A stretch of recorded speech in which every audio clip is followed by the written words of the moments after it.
Hello YouTube, my name is Whisperks, and I wanted to go over my feedback for the PTB coming up with the healing changes, dead hard nerf, and all that good stuff. I think there are a few really good things in here. There are a few things I find a little questionable, or I'm neutral on, or I may have done it differently. And then there's a couple things that have me legitimately worried for the fun and long term for this game.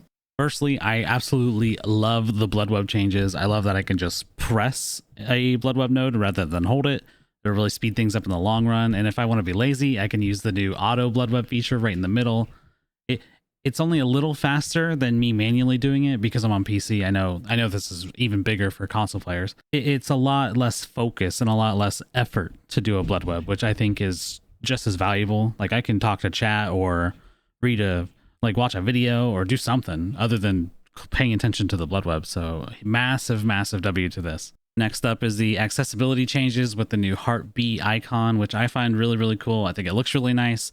I also like that when you're on a gen, it shifts to the middle of your screen, so you can't miss it. It's always right in front of you. I think it's a really good change. I know some people are questioning like, oh, this is technically a buff or whatever, but accessibility comes before balance, and then we can fix it if it needs to be. But I don't even really think it's going to be an issue. I'm not hard of hearing and I don't really know anybody close to me that is, but I'm just glad to see more and more of these accessibility features added. And so I can't complain. I think it's great. The Auto Haven Wreckers map updates with Blood Lodge and Gas Heaven getting moved around. And honestly, every single Auto Haven map got changed a little bit because there's new tiles. Like there's this new split bus tile. There's some pallets that are closer to the edge of the map, and I really like all this stuff. I think Blood Lodge and Gas Heaven are in much healthier spots too. Not that they were like the worst maps in the game or anything, but it seems that the size of the map is a little bit smaller, but it seems like there's a little bit more to use as a survivor, which I think is the best way to design a map, because having a smaller map is what killers want. If that way we don't have to spend like 10 minutes running to the other side of the map.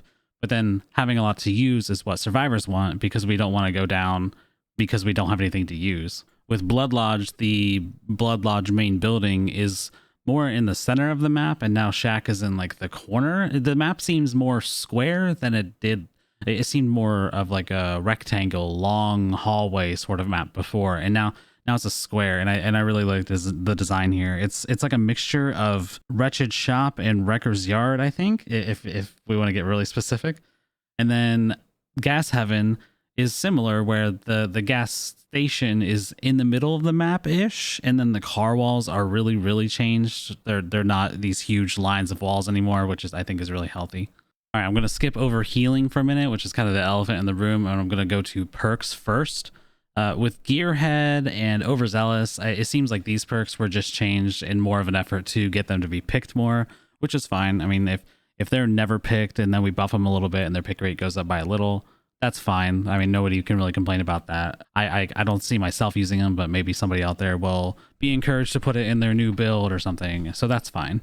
With Colubrine and Overcharge, they're getting nerfed in similar ways, where maximum regression will be heavily brought down, with Colubrine going from 200% to 125, and then Overcharge going down to 130.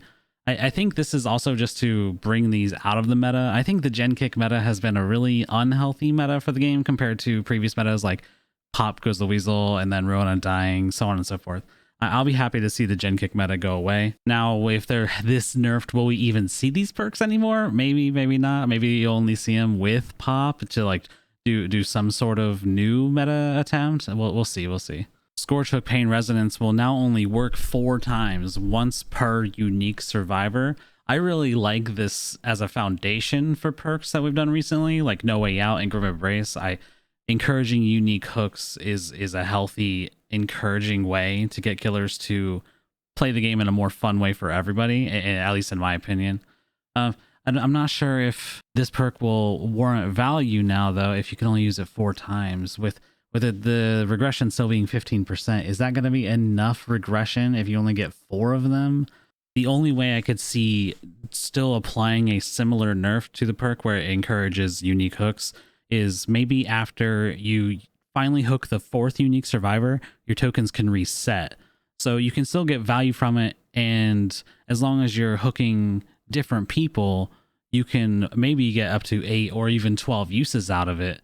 But if you are tunneling somebody, let's say, then you're not going to see more than just a few pain reses pop off. Now, Dead Hard is such a tricky perk to change and talk about. I'm sure the devs feel that way too. I mean, was once the strongest perk in the game, at least I think so. And when it got changed in 6.1.0, everybody thought it was going to die, but here it is where everybody's still running this perk. Like, I don't know pick rate numbers or anything, but I know when I play killer, it's just everywhere. It's almost like the perk didn't get changed. I personally don't even find Dead Hard to be that big of a deal to deal with when I play killer. It's very easy to bait, and it's really rare to be put in a situation where I don't feel like I could have done anything differently. However, I do agree with trying to change it in a way that might lower its pick rate, because it is a little dull to see the perk all the time. However, I'm not sure that this is the correct way to nerf it. Like the devs put in the notes, making the window even smaller to activate Dead Hard will just make it nearly impossible to use, especially on like bad ping and things like that. I just don't know about unhooking being the unlock condition for it, especially with how many unhooks happen in a match. People shouldn't be encouraged to dive bomb unhooks.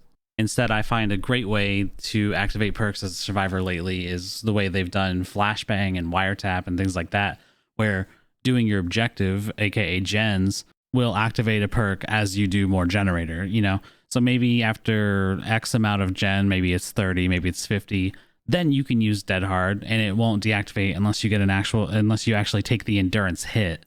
And then you just go back to doing your objective like you probably normally would anyway. It would at least maybe encourage people to pick something else, and the people that still love it will probably still run it. I think that would be a decent change, but I think the unhooking nerf is not the way to go. When it comes to the various killer changes coming up, it just really sucks to see Billy get tweaked in another negative way. He's just not a very strong killer in the grand scheme of things, especially considering the top tier killers like Nurse and Blight. A lot of people have just moved on from playing him from back in the day.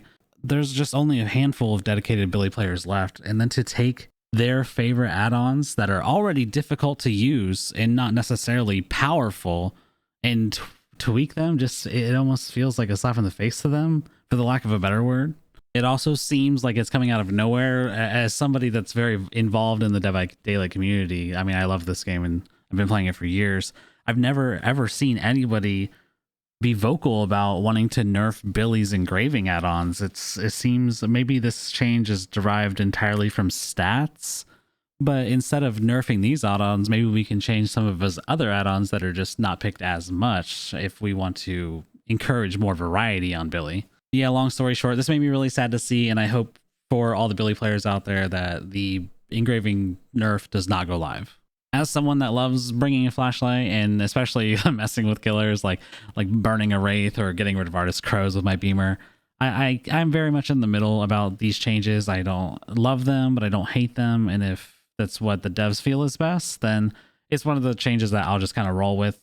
I do, however, really like getting rid of hag traps without a beamer. I like her traps having counterplay that isn't tied to an item, and more of this in the future would be super, super cool to see. Lastly, and definitely most impactfully, I think we need to talk about healing and Circle of Healing and Medkits all together because they all kind of tie into each other.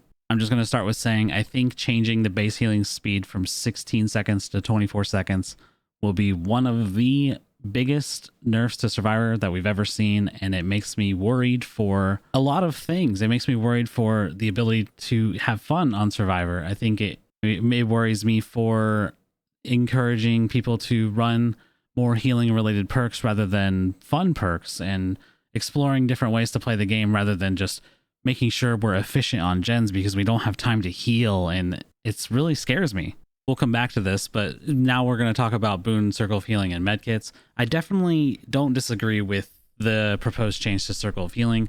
It's when you think of boons, you think of Circle of Healing. You don't think of the fact that there are 4 different boon perks you can run. It's like Circle of Healing and then 3 other garbage ones. So I like the idea of nerfing this, and it also seems more of like a teamwork perk rather than a solo queuer just bringing it to heal themselves kind of perk. But I'm putting this conversation adjacent to the healing changes because if we go through with the healing nerf, but we also nerf circle of healing, then how do solo queuers heal themselves? Do they bring empathetic connection? No, they're not going to bring that. Do they bring a medkit every single game? That's a little dull and linear, and it's just one way to play the game.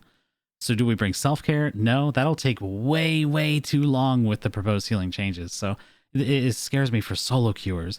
If the healing base kit wasn't nerfed, I like the idea of Circle of Healing as a solo queuer because you can see each other's auras in the perk now. Medkits are another different conversation tied to healing. I do think that medkits have always been the strongest item in the game. As a killer player and as somebody that has lots of time in this game on both sides, I love seeing a flashlight lobby, and I'm not really scared of seeing a toolbox lobby. But medkit lobbies are more frightening because they're just the impact that they have, right? So I'm definitely down to see a medkit nerf. However, specifically, I do think the medkit nerf tied with the base kit nerf is too much. So I'm cool with the medkit nerf going through. If I'm going to be a little picky about it, I do think there should be more variety in the medkits, because with the proposed changes, they're all essentially the same medkit. They all have the same amount of charges, and you heal yourself at the same speed with every different medkit. All they do differently is how fast you heal other people. And people aren't going to bring a medkit to heal other people, especially with how slow healing will be if this all goes through. They're only bringing it for themselves. As somebody that likes to give constructive criticism and feedback, but also propose like ideas in return, and not just talk about what I do and don't like, a way to nerf medkits but not change healing would be to make medkits a speed somewhere between self-care and 16 seconds. You know, if self-care is 35%, maybe a brown medkit heals you at 60% of normal healing speed, yellow is 70, etc., etc.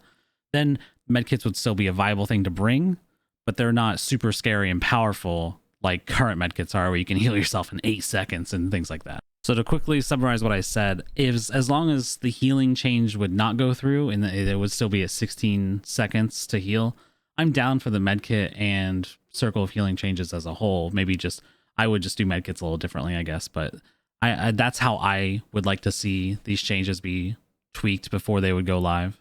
And really, at the end of the day, besides like talking about meta and like encouraging variety and all these other things, making healing take longer, it also just means you're standing still holding M1 for even longer. And like, I love DVD and all the work that goes into DVD, but every single person knows that doing a gen and healing and all that good stuff is not the fun in the game. The fun is the chase, whether you're like evading the killer or looping the killer, and all the interaction that goes into the game. So all the time that you spend holding M1 or RB or, you know, whatever you play on, making that longer is just going to make it really dry for everybody. Also, lastly, as a side note to all this healing conversation, it seems that recovery speed has also been super reduced. I don't know if this was intentional because I don't remember seeing it in the patch notes, but I that's also scary. It might just encourage slugging more. Like in a world where we're adamant that this healing change has to go through and it becomes 24 seconds, I would think the opposite needs to happen, where recovery speed would be faster, not slower, because the more and more options we take from survivors, it's again, I play both sides of this game, and I have so many hours in this game. It's really scary to make all these interactions so much slower, both from a fun standpoint and a balance standpoint. I think that covers all the things that I really liked, and the things that I might have done differently, and the things that have me a little bit worried for this PTB and if it goes live. If anyone at BHVR or any of the devs are watching this, just know that I really do appreciate the work that you do, and I always have. I've never understood the way the community reacts to you guys, and I understand and have always understood that you guys are people, and you guys need critical, valuable, yet gentle, constructive feedback like I've given in this video to make positive change in this game. So I hope you do take my opinions with more than a grain of salt. I know I'm only one player, but I just really want to see this game live long and prosper, especially with all the blood, sweat, and tears I've put into this game myself. To my community and the DVD community, if you're watching this, let me know what you do and don't like about what I've said. I love having an open conversation about both the fun perspective and the balanced perspective in Dead by Daylight. So let's get that conversation going. Thank you for watching, and I will see you whenever I upload another video.